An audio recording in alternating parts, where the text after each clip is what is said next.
Welcome to the Peak Potential Success Show. My name is Fong, and today we have another great guest. He is somebody who's really, really good at managing complex projects in construction and real estate development.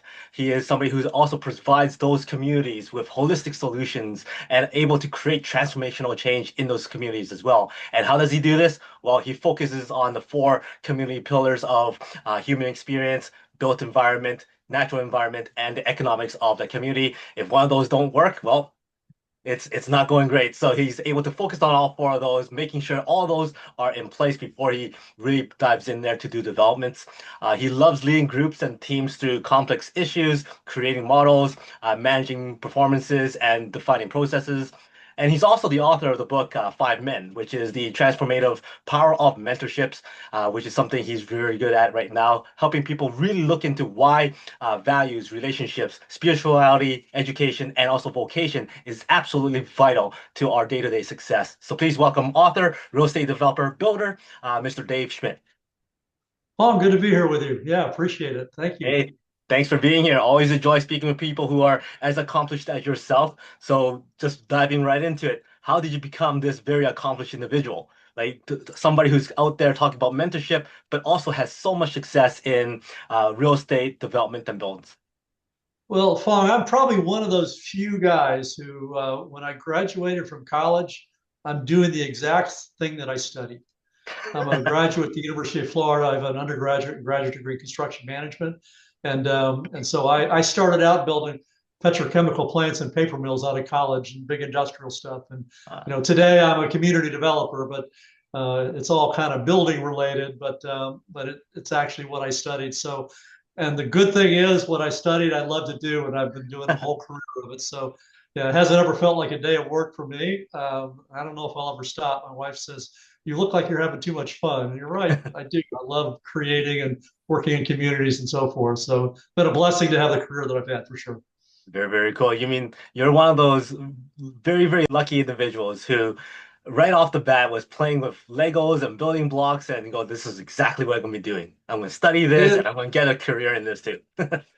yeah, actually, I went to school. I started out as an industrial engineer in college, and and I was doing fine and so forth. But I got a little, I guess, a little not tired is not the right word, but restrained by the theoretical side of this. And I'm really an applied guy. And so my dad had an automobile repair shop when I was in high school, and I was an auto mechanic. I just loved doing things with my hands and to do a valve job, do brakes, air conditioning on cars, and so forth back in my teens and such. And so I was on the University of Florida campus one day, and I was wandering around. It's a pretty large campus, you can imagine, and came across a sign that said the School of Building Construction.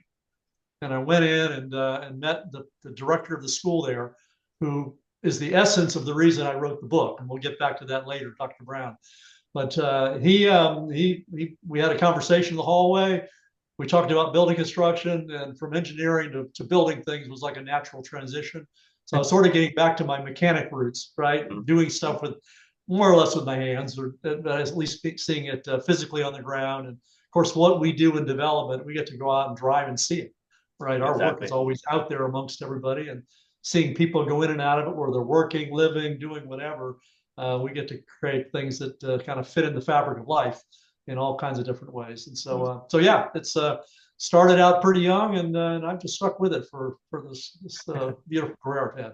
Very, very cool. Now, normally in the engineering realm, there's two paths, the very, very technical side, and then there's also the management and development side where you're out there talking to people, building relationships.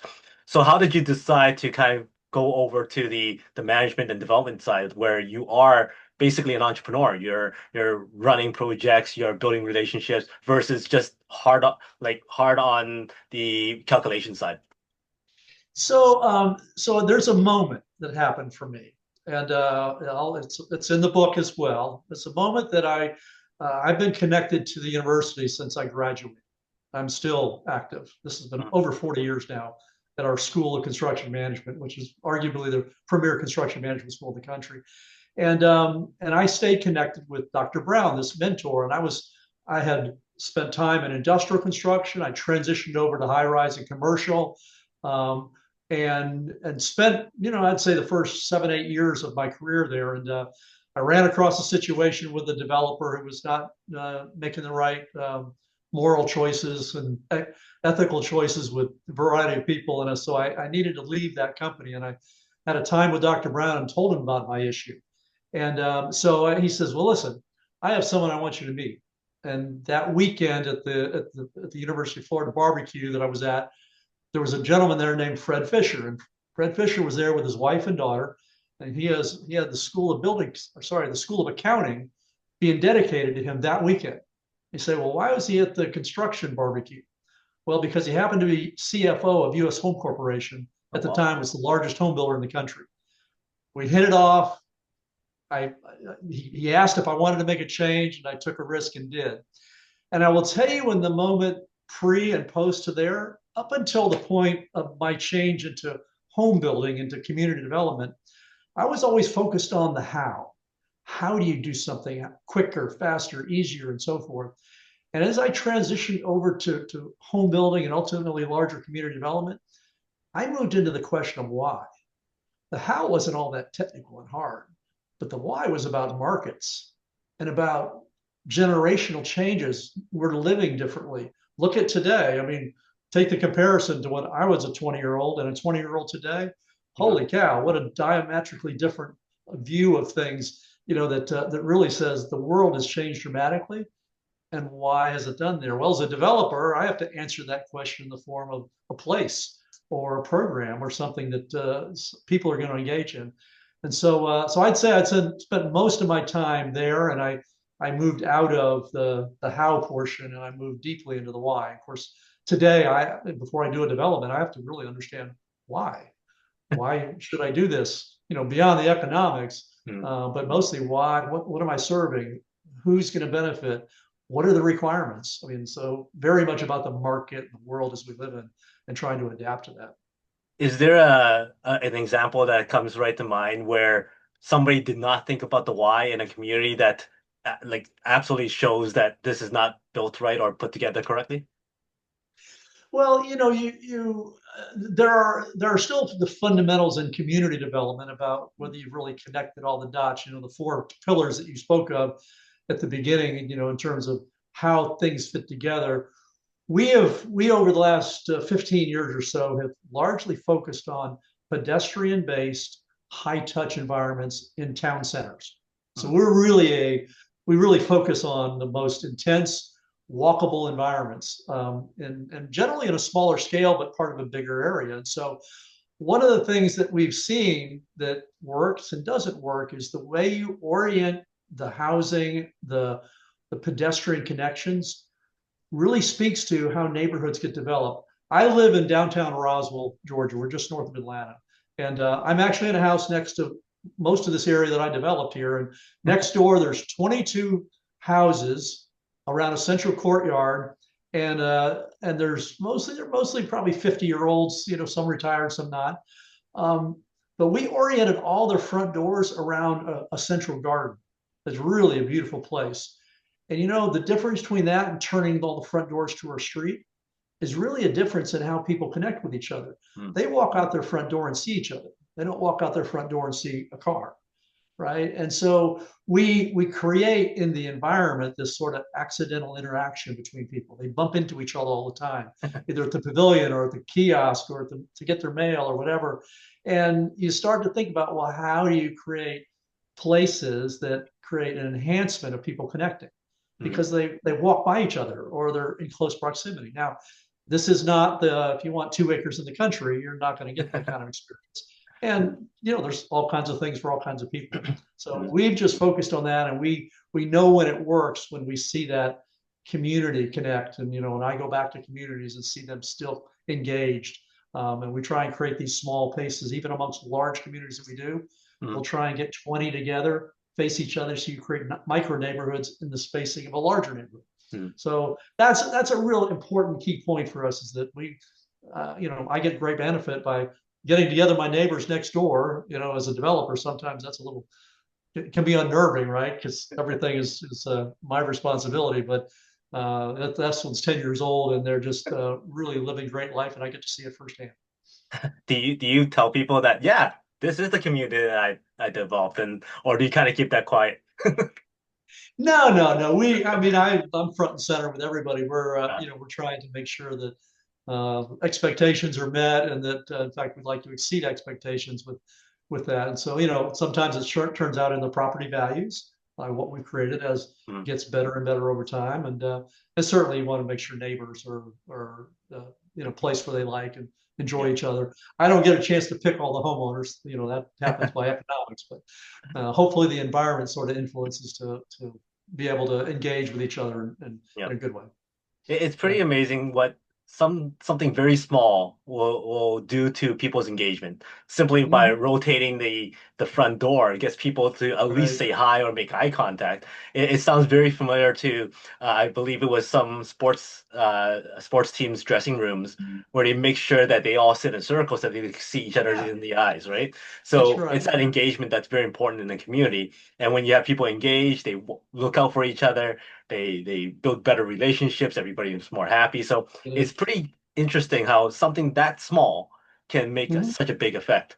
Now, you mentioned little back ago, you said that you took this risk, that you went into this area where you're focusing more on the why. Now, as you were debating whether or not to take that risk, did you have people that came up to you and go, no, no, you focus on this side so much, stick with what you know? Or like, what did you have Well, to go through in your mind to go, you know what, I will take that jump? so Fong, one of the things that has been a constant for me, actually, um, it's a question I ask. My 5 men book is about mentorship, so I meet with a lot of 20-year-olds. It's generally getting out of college, formative years of, really kind of 20 to 30, a base of your young adulthood, and you're kind of establishing your identity and pathway in life. And so one of the questions I often ask is, how well do you know yourself? And it's interesting how many young adults, and might have been that way to some extent at that, can't really answer that clearly, and maybe because you never really thought about it deeply, Mhm. right? And so I use that example because I have been an engineer at heart since I was a child. My mother used to talk about me in northern Maine. I was the son of a military officer. We lived in bases. I didn't know what civilian life was until I was 14, and we had one television station in northern Maine, and I could watch. It was ABC, and I could watch the football games. And so my mother used to say, you know what? You used to keep track of all the scores and the points on your notebook by hand. Of course, we didn't have anything other than pencil and paper, right, to do that. And Yep. then when the paper came out, you compare them and see how you did. She says, I always sort of knew you were a process nut, right? Well, that theme, whether it's building a paper mill or a house, or in this case, I'm into land development, and zoning codes, and so forth. I've always had that thin red line of being process oriented in my career, and Mhm. so I focus a lot on complexity, and complexity becomes simple when you get the process defined and you understand it. Well, the fact that I changed from commercial into housing, yes, it was a different market, different process, different conditions, but the same thin red line. We were building one of the more efficient home building companies in the country and focusing on all the tools and techniques. Same things were going on if I was doing a scheduling for a paper mill or for a house. The technique and the process is largely the same. The difference is that as an entrepreneur, I was having to decide about the investment as opposed to I'm working for Texaco Oil and Yep. putting in an extra part of the plan. I'm not thinking about the why at all because it's Mhm. not my world. But now as an entrepreneur and a developer, yeah, I have to because if I pick the wrong thing, there could be some dire circumstances there. And so, aside from the marketplace as it did in 2008 through 10, and what I had to survive, and other little times of economic stress that were not about picking the right or wrong thing, it was just the economy was not cooperating. Um, it's one of those things that I've continued to have. So when I get called today, even for consulting, it's usually because we got a complicated thing. I need you to help me manage it, Mhm. right? Which is really, I'm back into my how because I'm not the entrepreneur. I'm not having to answer the why necessarily, but I am advising those clients about why. So I just think it's fascinating. The world's changing so quickly, so fast. We just have to conversations with folks like you that, just see things different. I can't presume Mhm. that I know what a 5 or 30-year-old thinks, right? So I need to learn and I need to hear and so forth. So that's just a great engagement that way. You keep on saying 25 to 30-year-old. It makes me feel like I'm actually that age, but I'm so not that age. So, Um, well, yeah, you kind of mentioned that that you transferred into the development side. That also comes with like negotiations, building relationships, communicating, leading, managing, which is all skill sets that a traditional technical engineer would not really focus on, yeah. right? Most of them really like to do their own thing, do calculations. Here's my results. Go do whatever you need with it, right? Was that transition easy for you as well, like going into the leadership side of things? I'm not sure easy or hard. I think what I would refer back to, and again, I'm going to come back to the book and to the mentorship, is that Dr. Brown was the director of the school when I was a student, and I developed such a relationship with him. It started out with just a circumstance. I was in the first class in the school, it was a structural steel class, and Dr. Brown was the instructor, in addition to being the director, and he asked for a volunteer. And I raised my hand before he said what it was for. And he only needed one person, so I got it. And it happened to be for he had a real heart for someone who was a physical therapist who was trying to treat paraplegic children through horse therapy.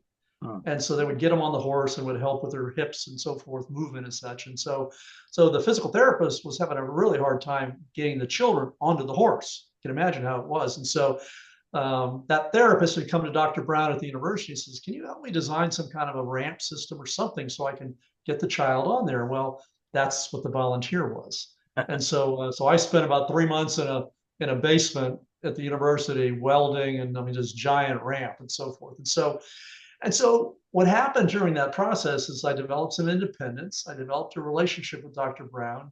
He began to nurture me. By the time I had left the school, I had become, president of our school. I was on the university-wide college council and Florida Blue Key, which is our leadership honorary. All things that he encouraged me to do and gave me confidence. And so a mentor in that role, I don't know that I'd have been either exposed or motivated on my own without that kind of a voice kind of saying, "You can do it.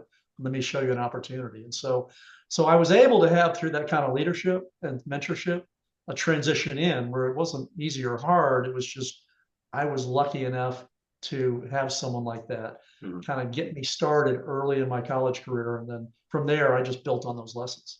Mhm. Well, yeah, it's also a testament to people who say yes to things, right? If you didn't Mhm. say yes, nothing ever happens, right? Yeah, And you keep on saying you're so lucky. Well, luck is because you position yourself in that place to actually receive the luck, right? If you didn't mhm. position yourself, that would never have happened either. So, lots of people out there are so afraid to say yes to things Sure. because of the fear of the unknown that they don't Yeah, progress forward.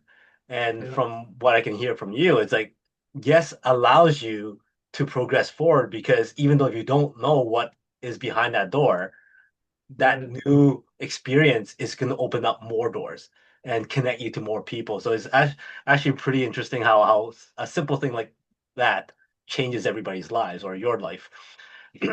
Now, you're also going through the process of going into now the whole mentorship and really Mhm. focusing on that aspect of your life.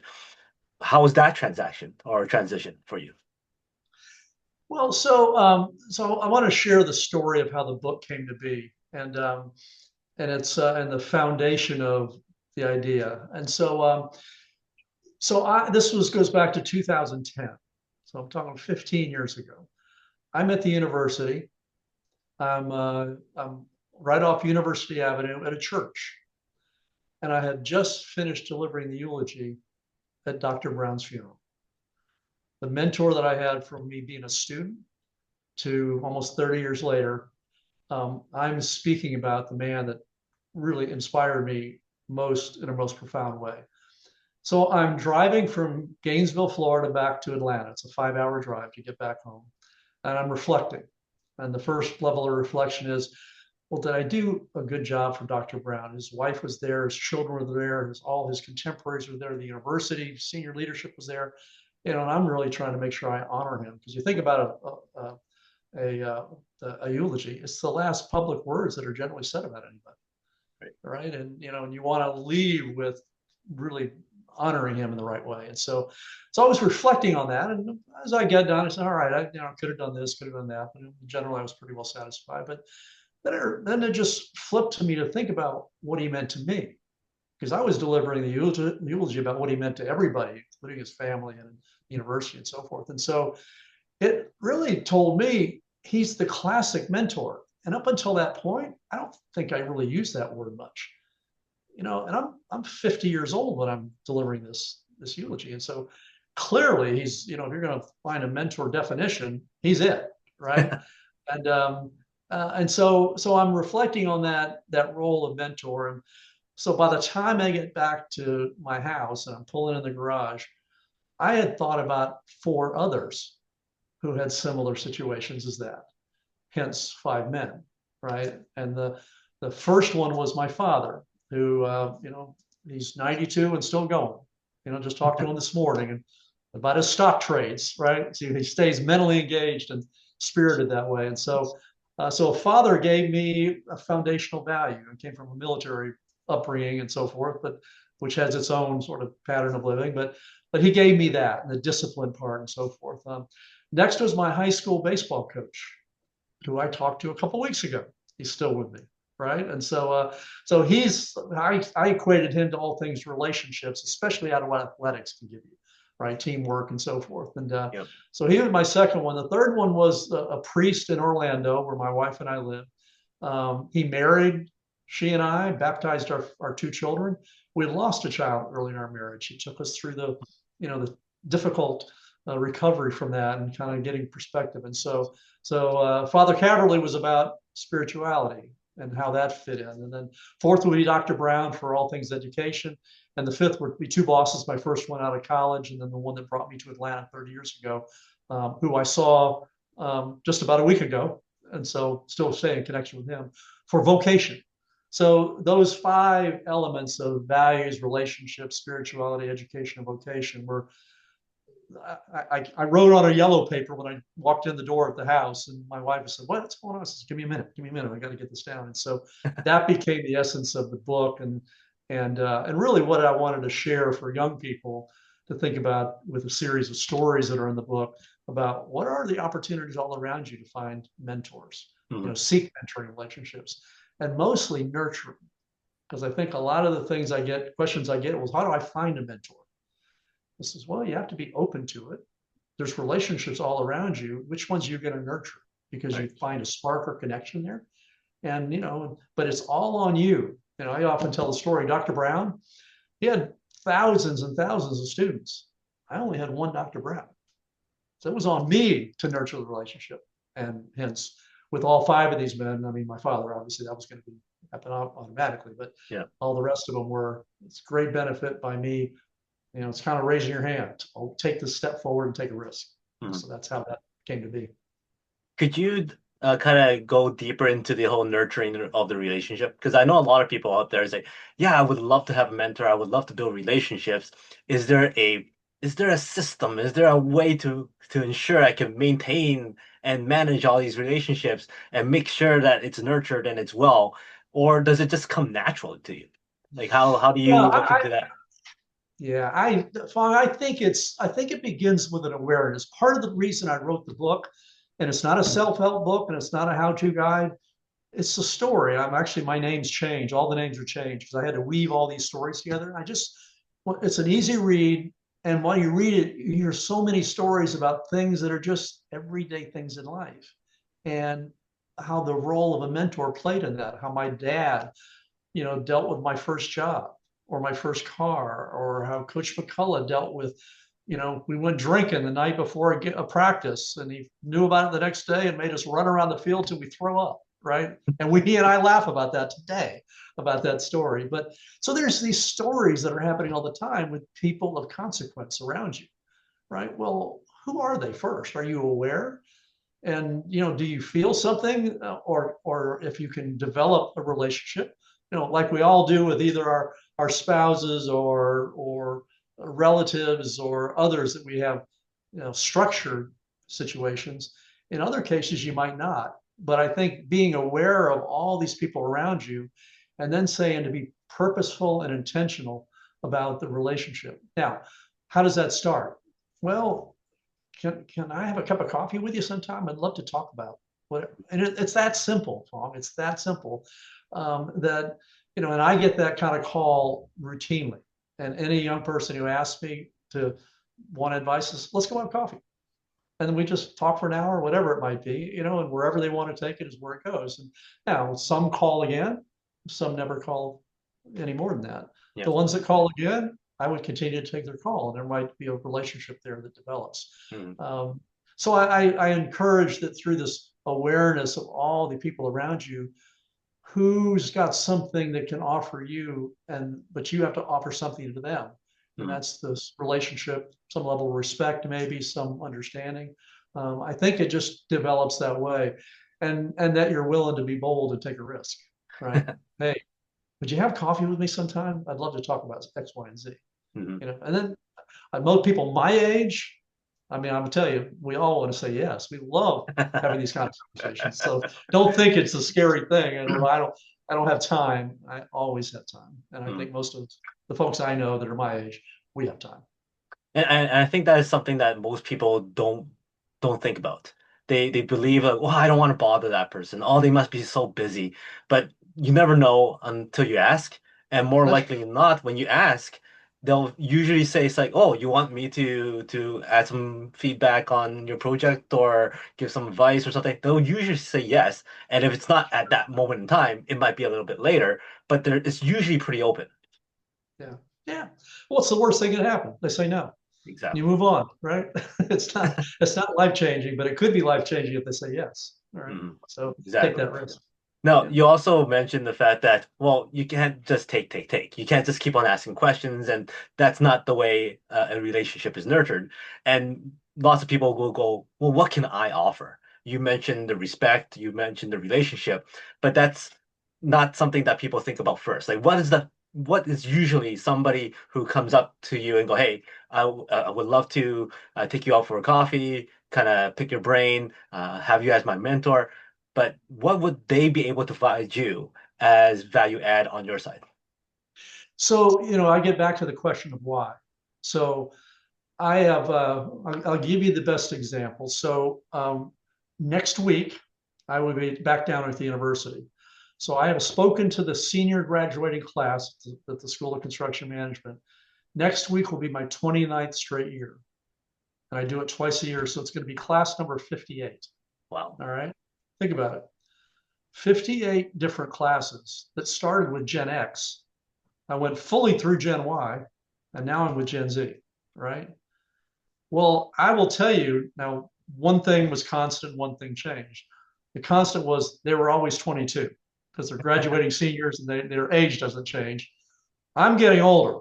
So, that may influence some of the conversations we've had because when I started, I was 35 and I had jet black hair and no wrinkles and all that. And then at some point, I started to look like their father. I probably look like their grandfather now, but nonetheless, it was a difference in understanding about the world around us. So, what I think is important and what I tell people is for me is I don't pretend to think that I can understand the world that you're living through.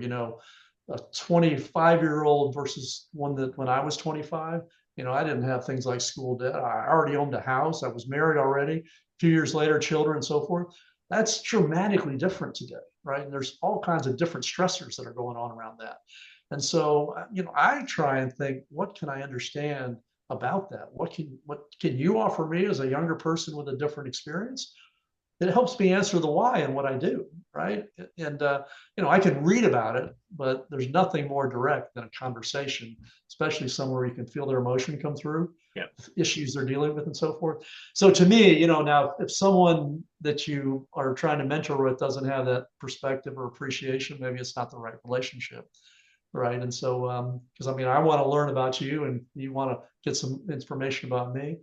If the exchange is really going to be good, we're really trying to understand each other, and then not a one-way street; it's a two-way street. As the years go by, and you said one class after another class of graduates come through, have you found your approach of how you mentor different? Yeah, one thing changed. It's probably as I came out of Gen Y, moving into Gen Z. Now, some of it again was probably me, as I was younger and they're kind of looked like their uncle or whatever. Um, Most of my conversations were more technical. I was 35. Had been in industry maybe 10 years more than them, and so what I had to offer, because I wasn't as worldly yet by any means, right? So we talk about a project and a variety of elements of that. What I did find 10, 12 years ago was that this conversation about work-life balance became much more predominant in the Yep. discussions, right?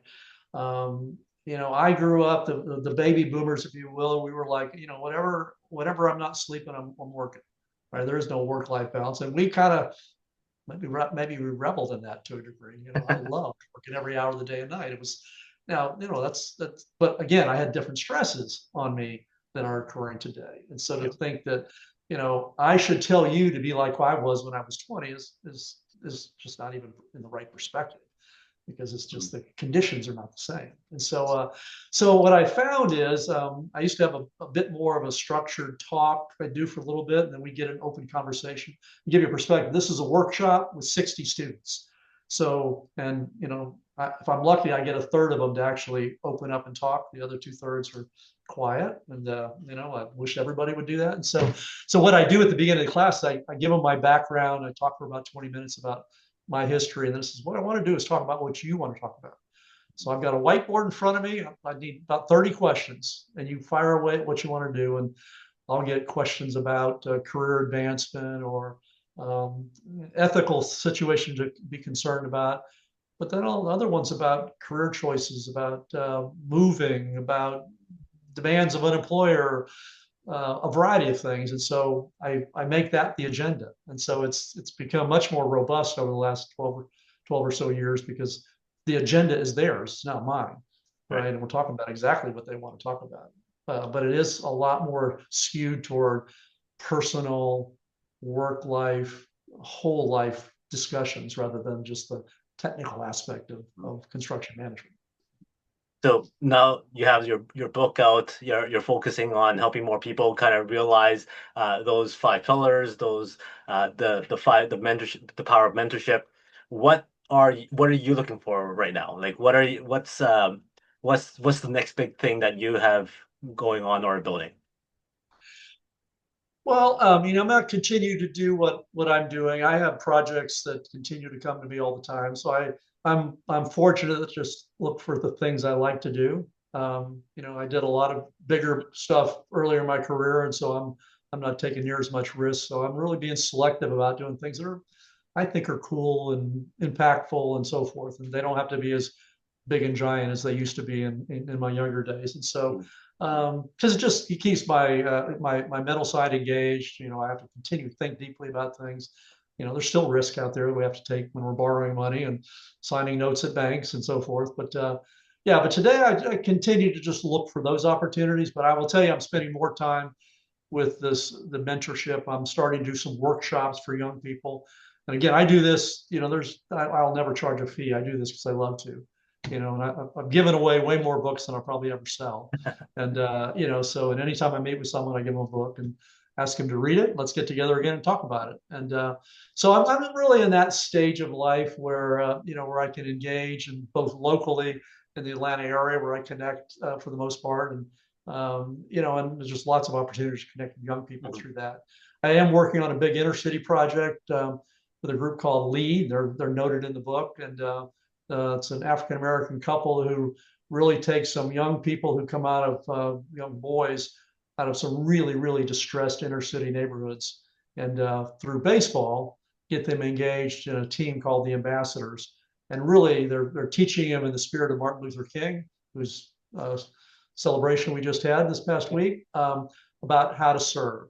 And they use baseball for that. And it's really amazing. We're graduating 100% of the kids out of high school, and 90% are going into college. And so, which is not what their contemporaries are doing, in that environment. And so I'm helping them right now to build their new campus, and just doing it on a volunteer basis with that, and fundraising and so forth. So to me, that's just to help them as a nonprofit impact so many young people who are coming out of distressed circumstances. And and for them being committed to change the world, these young ambassadors go out and pay it forward. And it's Yeah. really spectacular to see. Very, very cool.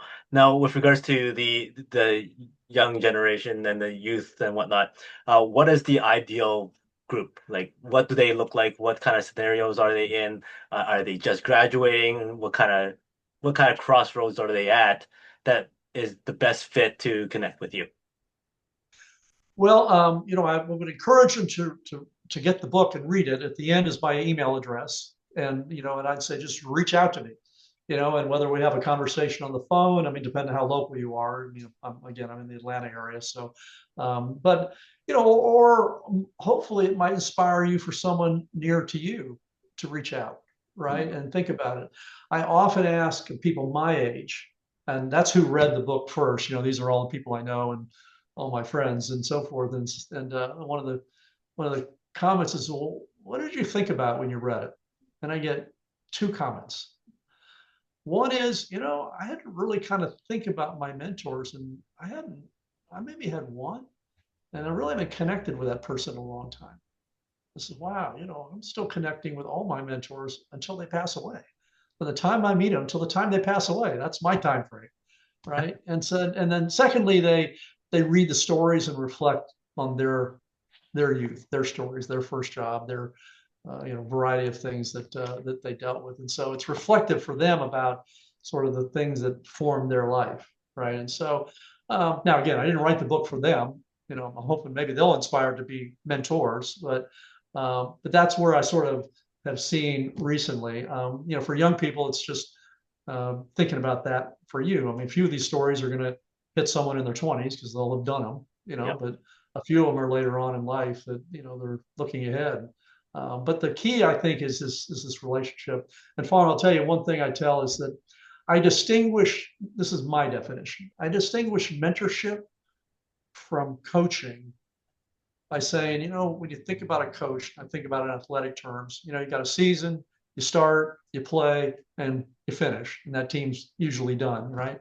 And during the year, they're telling you how to catch a pass, to shoot a shot, to hit a tennis ball, whatever, technical stuff, right? How to become a better player through that, or maybe some mental things and so forth. And so, but you know what? That doesn't necessarily mean that they know you deeply well. Now, the great coaches do, but maybe not in the guise of mentorship. But I think that the role of a mentor means that the mentor and the mentee know each other on some personal level. So now some coaches are really good at that and have a mentoring style about them, and they get Yep. to know the players deeply well. So when guidance is given, it's specific to that person as opposed to just a general concept of something to do. And to me, when you move out of coaching and into mentorship, it's this much, much higher level of personal connection than maybe a coach has time to do in a short period of time. So, so that's, I distinguish that as an important element because it is about the relationship itself. It provides the feedback, provides the depth of discussion, meaning, right? And it takes time. It's not something you have a couple of coffees and you got it. No, it takes time. Life has to happen so you have a chance to talk about life, right? Exactly. Well, very, very well said. I totally agree with that. And for anybody out there who's kind of thinking back in their past lives and going, you know what, this person made a big impact. Maybe I should reach out. Well, guess what? You should reach out. And it's so easy now. There's LinkedIn, there's social media. It's so easy to either like a post that they did or just find them on social media and say hi or whatnot. And it's a lot easier to connect with people that you've lost touch with for a long, long time. Yeah, yeah. Well, interesting thing. One of the things I used to tell my two bits of advice for a long time to the seniors when I was finishing my talk is number one, go connect with me on LinkedIn, Hmm. right? So you'll see my history and background, but I want to stay connected with you. And so I don't really care about Facebook or Instagram or anything, but the professional LinkedIn role is one I think is of great value in terms of connecting professionally. This is the second thing, which I have done my whole career. And actually, let me grab one. I have them right here. So anytime I meet someone, this is so old school. Well, I don't know if you've done this, but so there's a card. It's got my company name and my name at the bottom. So when I meet someone for the first time, I write a note to them, I put it in an envelope, I put a stamp on it. I put it in the mail. Now, it probably in today's mail, it may take 2 weeks to get to them, right? But I tell them, you know what? If you want to distinguish yourself to be memorable, because in today's world, nobody gets stuff in the mail, in the snail mail, right? And when they get that, because boomers used to, the checks we got from grandma for birthday came in a card. You open it up and you open the card up. Oh, a check fell out. It's one of those things that I don't think you get a chance to experience today in our technical world. But I also say, I know it's old school, but you know what? If you want to distinguish yourself with something memorable, I promise you, with so few cards coming in, whoever receives it that you developed at least a first level of relationship with will remember you. I promise you, they will, because it just doesn't happen anymore. Yep. And so anyway, those are my two bits of advice. I still get about 2 out of the 60 will send me a card, but not very many. So, I can so totally relate to that. To this day, I think I write about 500 Christmas cards every year by hand, okay, and that's great. it's something I enjoy doing. It's one of my methods of being in touch with my mentors, my coaches, who has made a big impact on my life, and also other relationships I want to maintain too. So it's Sure. something that I can totally relate, and it really sticks out because not many people get Christmas cards anymore. Yep. Yeah. No. No. So anyway, that's a bit of advice, but people will take it that they want to. But I mean, there's a lot of different things you can do. But anyway, Exactly. yeah. Well, before I let you go, I got five quick rapid fire questions for you. Give me the first thing that comes to mind. Okay. All All right. right. I'm You're gonna try. stranded on a deserted island, one food to eat for the rest of your life, no consequence. What would that be? Wait. Say that again. Now. That's One food to eat for the rest of your life, no consequence. So you'll still be healthy. What would that be? oh my goodness. One food. I don't think about food much. Uh, I love avocado. I could have an avocado. I mean, it's going to keep me healthy, um, but I might get tired of it. I don't know. That's a tough one. All right. It's healthy, so that's why I'm gonna pick it. So It's all good. Hollywood calls and goes, "Hey, Dave, we love your story. So inspirational, so motivational. We would love to do a biopic of you. Who would you cast to play you?" um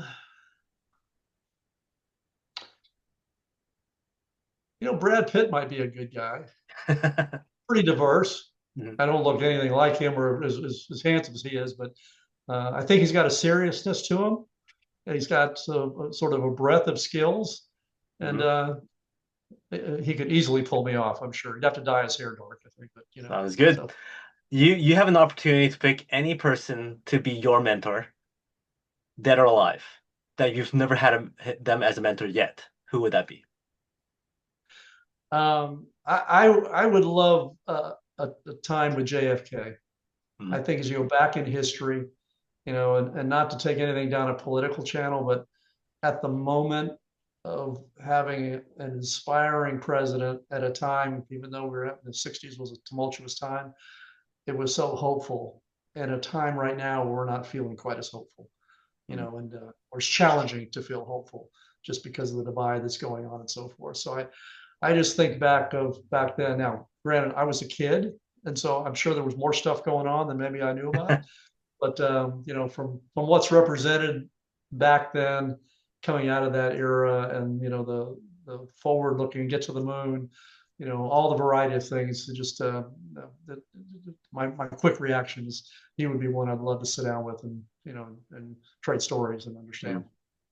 Is there one extreme sport or activity that you would still like to be that you would still like to have the opportunity to do? Whether it's bungee jumping, skydiving, rock climbing. So I was a marathon runner for 12 years. And so I had a training partner. We were, our focus was top 1% of any race we ran in, whether it was Oh the wow. New York City Marathon or the Peachtree Road Race. I would have loved to have gotten to the Ironman. I would love to have done that. And the two of us were debated it, and our children were 2 and 4 years old, and we said, no way, we'll be divorced by the time this thing's over with. So we had to agree it'd be in our next life. But I would have loved to do that. I'm an endurance athlete, so Wow. uh, That would have been the Top time. 1% of any race, that is very, very impressive because let's just put it this way. I finished, but I'm not going to share Okay. you my time. Well, gotcha. Um, Yeah. But you're in a minority of people who actually run those kind of races and finish. So you got to know that. Yeah. awesome. Give me a number from 1 to 4. 4. 1, 2, 3, 4. Oh, so the word is sharks. Okay. So if you were to use the word sharks as a metaphor for success, how is success like sharks? You are always on the move. You are always moving with purpose and focus.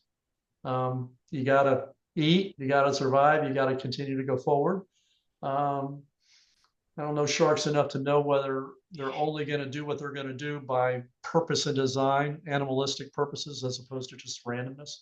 Um, but I think there's just a drive, being bold at times when it needs to be, but always forward moving. Yeah, never stopping. Nicely done. So that's how success is like sharks. Thank you once again for your time, your wisdom and your knowledge, and for sharing all those great stories. Any final words from you? No, Fong, I appreciate it. This is what I like to do these podcasts, and my hope is that one of your viewers will spark an idea about how to move, maybe raise their hand and volunteer for something, seek out a mentor, maybe nurture or repair a relationship, somewhere along the way, and that at the end of the day, it just will enhance your life in some way. That's my hope at this stage of my life, that I can help someone in that way.